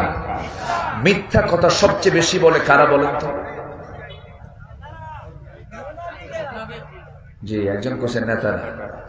কথাটা অমূলক না, এটাই তো ঠিক। আমার দেশের নেতারা যদি শুধু সত্য কথা বলতো, জাতীয় সত্য কথা শিখত। ঠিক কিনা? আল্লাহ তাআলা বলছেন, সত্য কথা বলো, আমি তোমাকে মহা সফলতা দিয়ে দেব। জোরে বলি আল্লাহু আকবার। ইত্তাকুল্লাহ ওয়া কুলু কাওলান সাদীদা। আমার বন্ধুগণ, নাম্বার 4 হলো তাকওয়া অর্জন করা, আল্লাহকে ভয় করে চলা, আল্লাহর সামনে জবাব দিতে হবে এমন করে চলা। নাম্বার 5 হলো ধৈর্যশীলতার পরিচয় দেওয়া, ধৈর্যশীল হওয়া। ধৈর্যশীলতা এমন একটা গুণের নাম যে ধৈর্যশীলতা বান্দাকে জান্নাতের দরজায় নিয়ে যাবে। জোরে বলেন সুবহানাল্লাহ। আল্লাহ তাআলা প্রত্যেক পয়গম্বরের ভিতরে বিশাল ধৈর্য দিয়েছেন, বিশাল ধৈর্য দিয়েছিলেন।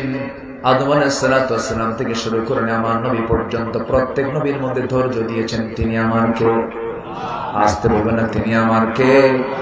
ধৈর্যশীল হলে ইমানদারের সবচেয়ে বড় একটা গুণ। সফল হতে হলে ধৈর্যশীল হতে হবে। আল্লাহ রাব্বুল আলামিন বান্দাকে সুন্দর করে বুঝায় দিচ্ছেন। নাম্বার 6 হলো যারা আল্লাহ এবং রাসূলের জানানুগত্য করবে তারাও সফল হবে।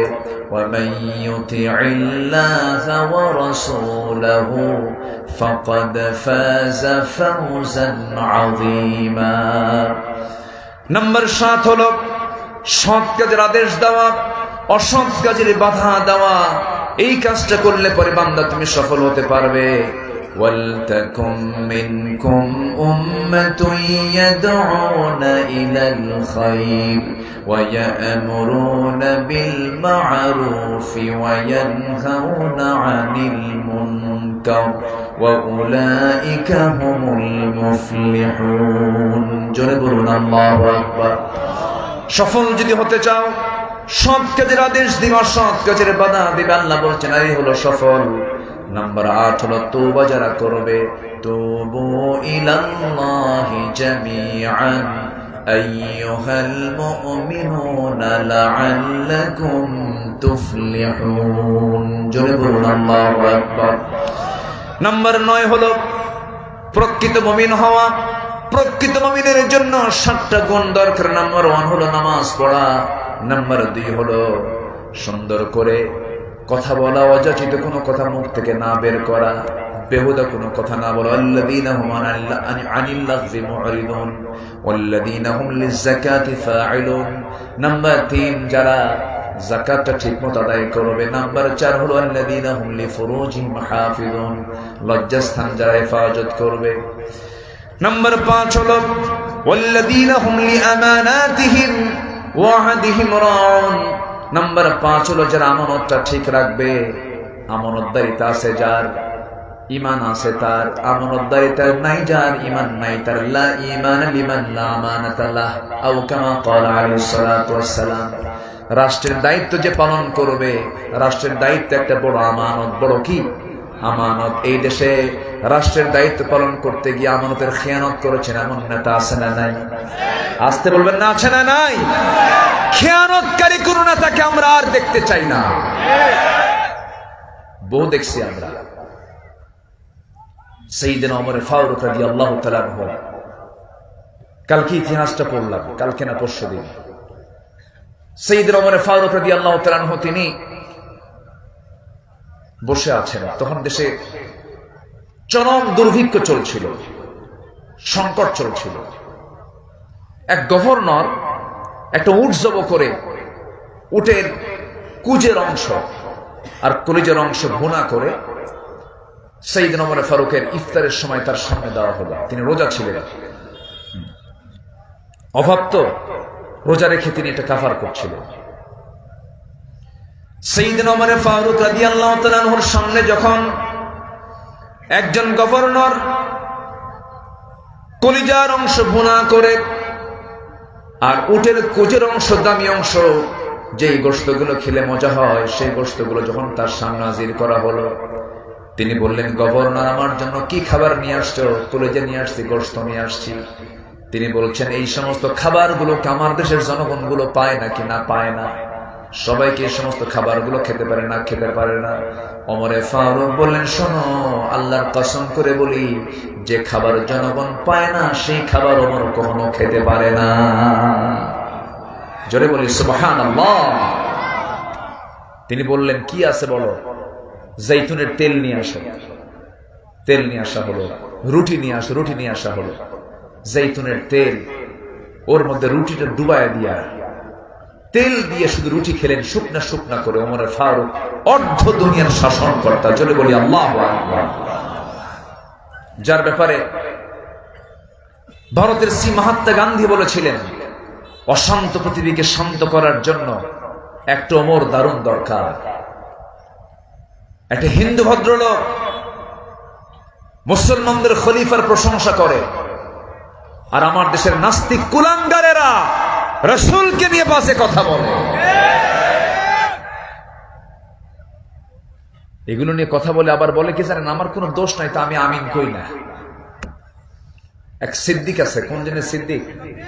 আচ্ছা, যাই হোক, সে বলতেছে আমি আমিন বলি না, তো হুজুর আমিন কয়, আমি আমিন বলি না, কারণ আমার জীবনে তো কোনো গুনাই নাই। দেখেন দুনিয়াতে কোন ফেরেশতা আবার আছে? দেখেন আমার জীবনে কোনো গুনাই নাই, এই জন্য আমি আমিন বলি না। এই বেয়াদব এর আগে বলেছিল হজ ছিল মুহাম্মাদের ব্যবসা। জোরে বলি নাউযুবিল্লাহ। ওয়া আতিমুল হজ্জ ওয়াল উমরাতা লিল্লাহ। হজ করো, উমরা করো, কার জন্য? আর এ বলতেছে হজ ছিল মুহাম্মাদের ব্যবসা। ইসলাম ক্ষমতায় থাকলে পরে এদেরকে ফাঁসির মঞ্চে ঝুলায় রাখতে হবে। এরকম বহু নাস্তিক আমার দেশে আছে না নাই? এখনো আসতে বলবেন না, আছে না নাই? আছে। তালিকা করতে হবে। এই জমিন যার, এই আকাশ যার, সেই জমিনের বুকে থেকে আল্লাহর বিরুদ্ধে কথা বলবে, জিহ্বা টেনে ছেড়ে দরকার এদের। যারা ধর্ষণ করেছে, আত্মস্বীকৃত যারা খুনি, এদেরকে তালিকায় নিয়ে আসা উচিত। জাহাঙ্গীরনগর ইউনিভার্সিটির একটা ন্যাক্কারজনক ঘটনা মনে আছে কিনা আপনাদের জানি না। জাহাঙ্গীরনগর ইউনিভার্সিটির এক কুলাঙ্গার,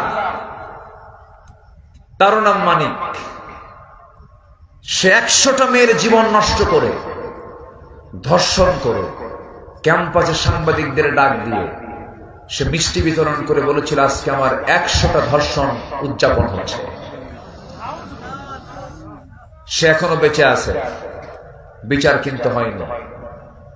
এরকম দাগী, বদমাইশ, নাস্তিক, কুলাঙ্গার, অবশ্যই এদের ব্যাপারে শক্ত অবস্থান নেওয়ার দরকার আছে না নয়? আছে।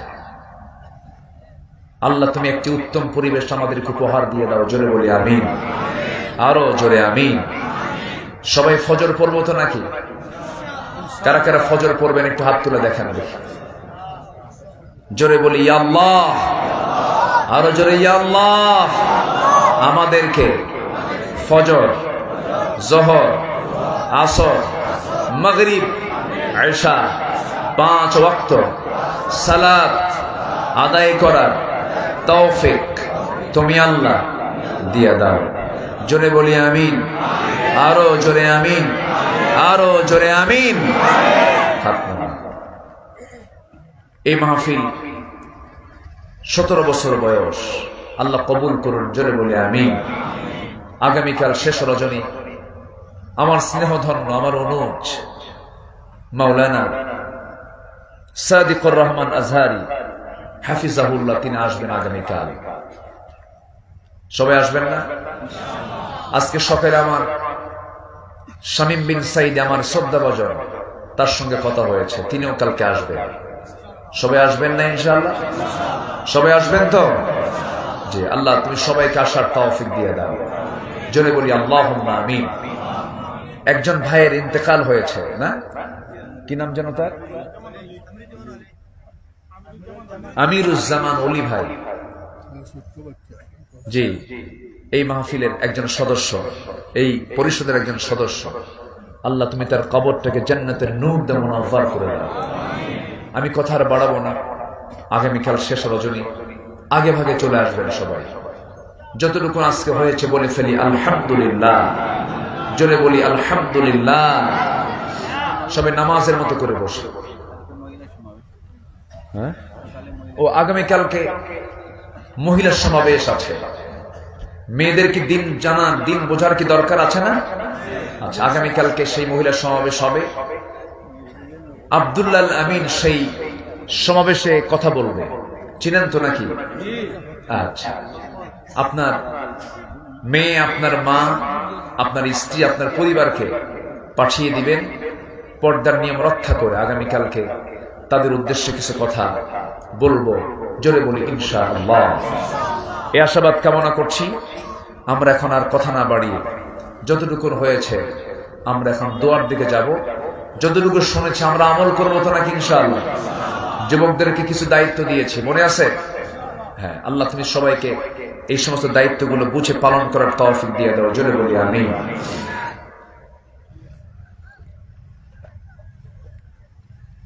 সবাই বলে সুবহানাকা আল্লাহুম্মা ওয়া বিহামদিকা আশহাদু আল্লা ইলাহা ইল্লা আনতা আস্তাগফিরুকা ওয়া আতুবু ইলাইকা।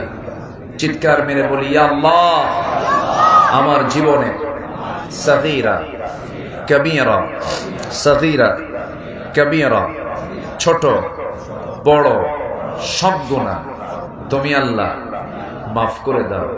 জোরে বলুন ইয়া রাব্বাল আলামিন, ইয়া রাব্বাল আলামিন।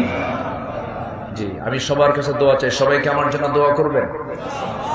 আমি আপনার জন্য দোয়া করি, আল্লাহ যেন আমাদের এই সম্পর্ক হাসর পর্যন্ত গড়িয়ে দেন। জোরে বলি আল্লাহুম্মা আমিন। জি, আসুন দোয়া। আপনি দোয়া করে দেন। আপনি করেন শেখ দোয়া। জি, আমাদের চেয়ারম্যান মহোদয়, দাঁড়িয়ে রাখলে ভালো হয়। কি খান আপনারা বলেন তো? হ্যাঁ, আগামী বছর আমরা তাকে এই মাহফিলের এই মঞ্চে আমরা তাকে দাড়িওয়ালা দেখব। জোরে বলি ইনশাআল্লাহ। আল্লাহ কবুল করুন। বিপদে ফেলে দিলাম না তো? এটাই নিরাপদ, এটাই সেফটি। জি, আল্লাহ কবুল করুন। এত জোরে বললেন, আপনাদের তো অনেকের দাড়ি নাই, আপনাদের দরকার নেই দাড়ি রাখা। জি, এটা শিআরুদ্দিন, দ্বীনের একটা নিদর্শন, ইসলামের একটা নিদর্শন। বাহ্যিক আমার নবীজি দাড়িওয়ালা ছিলেন, আমরাও দাড়িওয়ালা হব। জোরে বলি ইনশাআল্লাহ। আল্লাহুম্মা আমিন। ربنا ظلمنا أنفسنا وإن لم تغفر لنا وترحمنا لنكونن من الخاسرين ربنا لا تزغ قلوبنا بعد إذ هديتنا وهب لنا من لدنك رحمة إنك أنت الوهاب।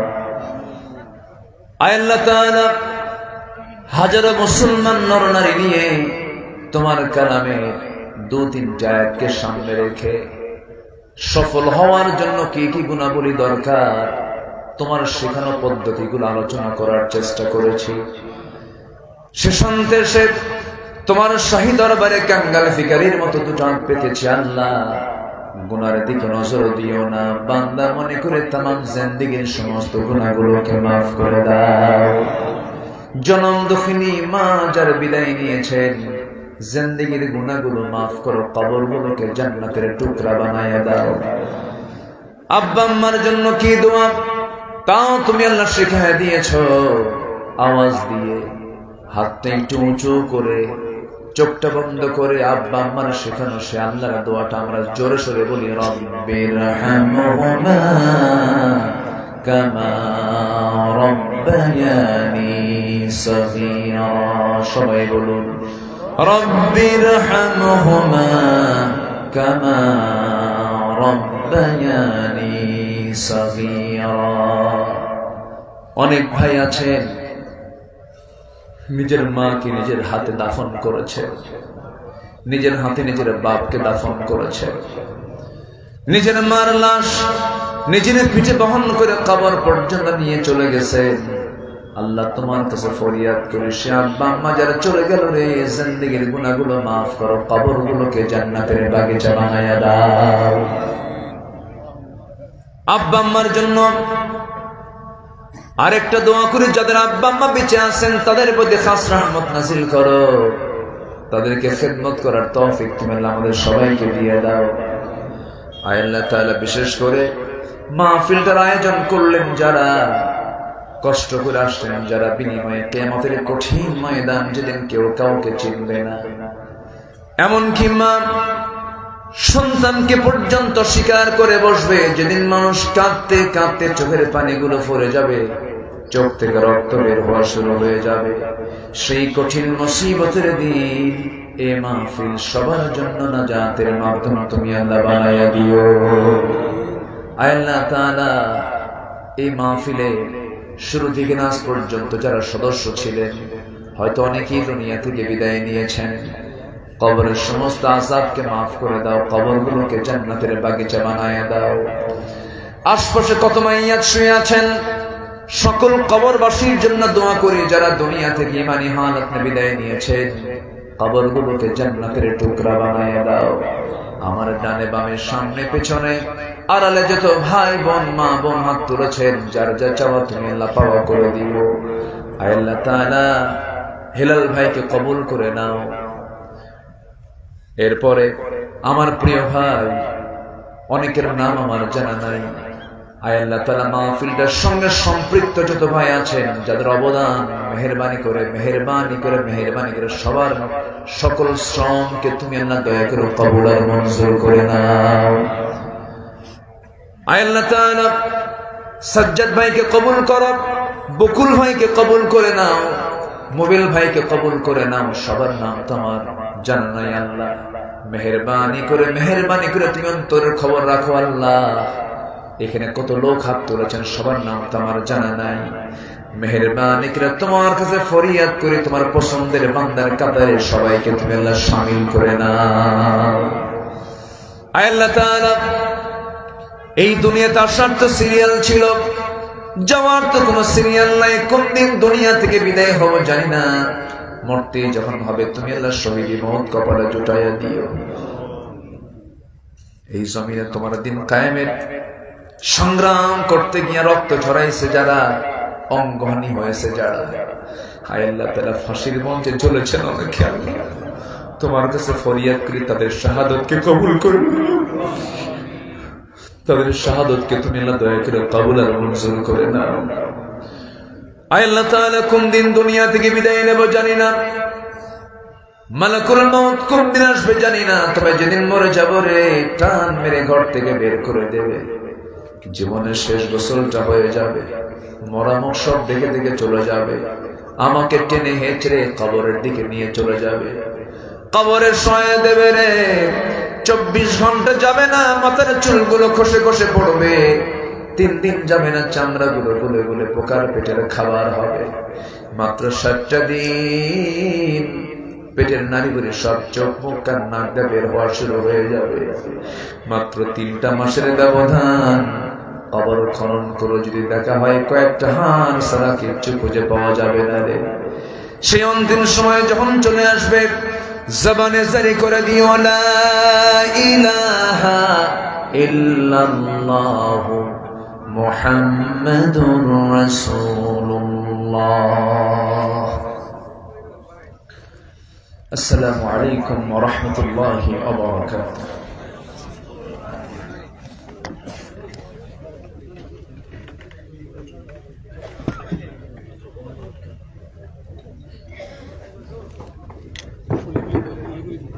সম্মানিত ইসলামী সমাজ কল্যাণ পরিষদের সকল সদস্যের দৃষ্টি আকর্ষণ করে বলছি, আপনারা কেউ চলে যাবেন না। আগামীকাল সকাল 9টা হইতে দুপুর 1টা পর্যন্ত মহিলা সমাবেশ অনুষ্ঠিত হবে। সেই জন্য আমাদের জরুরি বৈঠক আছে, আপনারা বৈঠকের পর চলে যাবেন। পূর্ণ সদস্য আমাদের সব সদস্য আমাদের পরিচিত, আপনারা কেউ দয়া করে যাবেন না।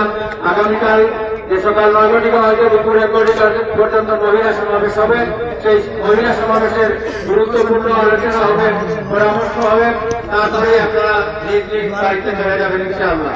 আগামীকাল সকাল 9টার সময় মহিলা সমাবেশ অনুষ্ঠিত হবে।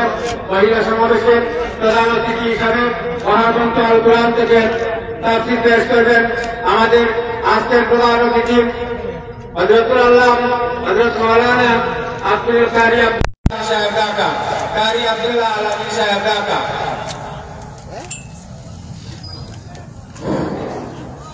সম্মানিত সুজানগরবাসী, কেন্দ্রীয় ঐতিহাসিক আসরুল কোরআন মাহফিলের আগামীকাল শেষ করে প্রধান অতিথি হিসেবে পবিত্র কোরআনুল কারীম থেকে তাফসীর পেশ করবেন আন্তর্জাতিক খ্যাতি সম্পন্ন মুফাসসিরে কোরআন, বিশিষ্ট ইসলামী চিন্তাবিদ হযরত মাওলানা সাদিকুর রহমান আল আজহারী হুজুর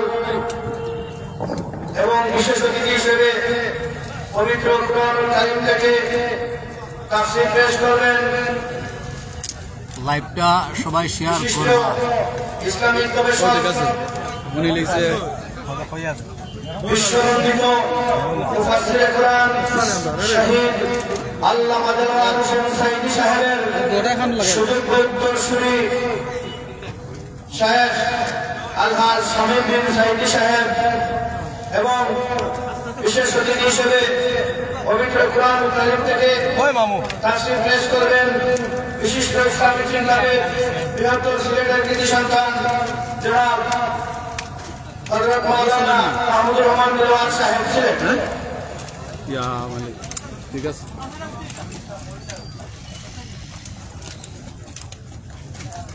ভাই লাইভটা হলে শেয়ার করে দেন যেন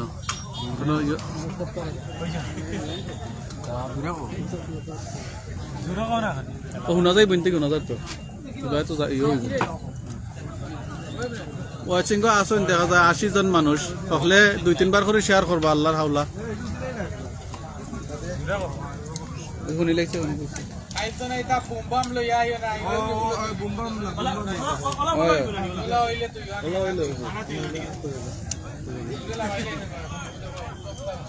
পাবেল তুই তো ইয়াও গালি রে বা বড় গলি তো ইয়াও বড় গলি আগামী কাল আপনারা সব থাকবা লাইভ আর পেজটা ফলো দিয়া রাখবা হলে ফলো দিয়া রাখুন যেন আগামীকালকেও আইবা ইনশাল্লাহ লাইভ হলে সঙ্গীত নাম জানি না তো এখনো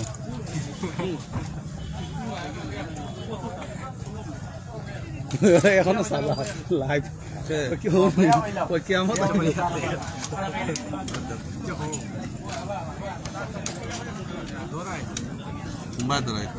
सेलिब्रिटी का बात हो रहा है तुम्हें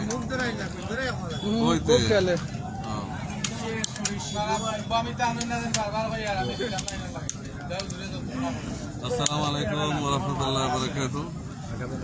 आगामी काल के आवाज आबार मामুনুর রশিদ যারা দেখছেন দেশ এবং প্রবাস থেকে যারা স্টার সেন্ডার এখানে স্টারের একটা অপশন আছে স্টারের একটা অপশন আছে দেখেন উপহার কিছু দিয়ে আপনারা অনেক কষ্ট করতেছে আপনারা দিনে আলোচনা শুনাইতেছে উপহার দিয়েন বাইরে আমিও উপহার দিব ইনশাল্লাহ আগামী কাল ভাই ভালো থাকবা সুস্থ থাকবা তবে লোকটাকে না আগামীকালকে সাইদি সাহেবের আল্লামা দেলোয়ার হোসেন সাইদি রাহিমাহুল্লাহ সুযোগ্য পুত্র সন্তান এবং আরো উলামায়ে কেরাম আছেন আপনারা যারা দেখছেন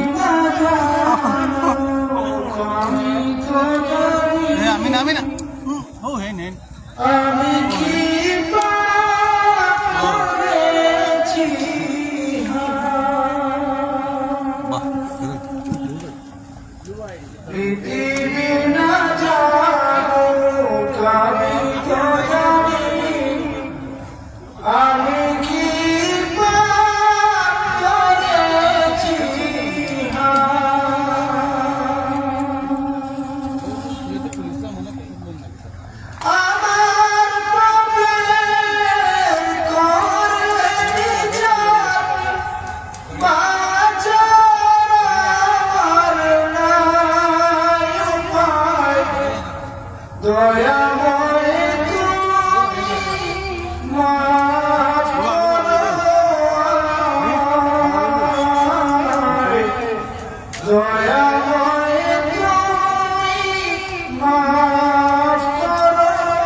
জেনে না জেনে কত যে আমি করেছি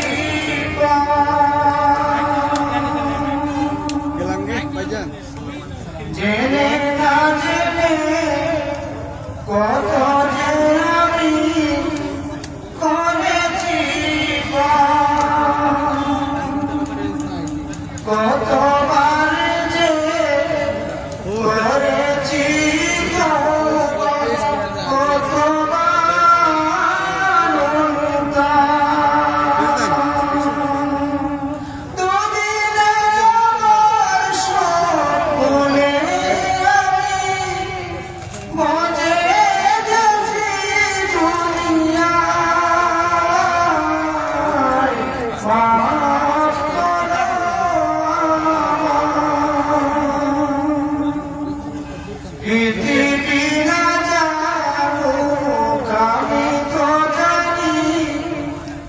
আমি কি করেছি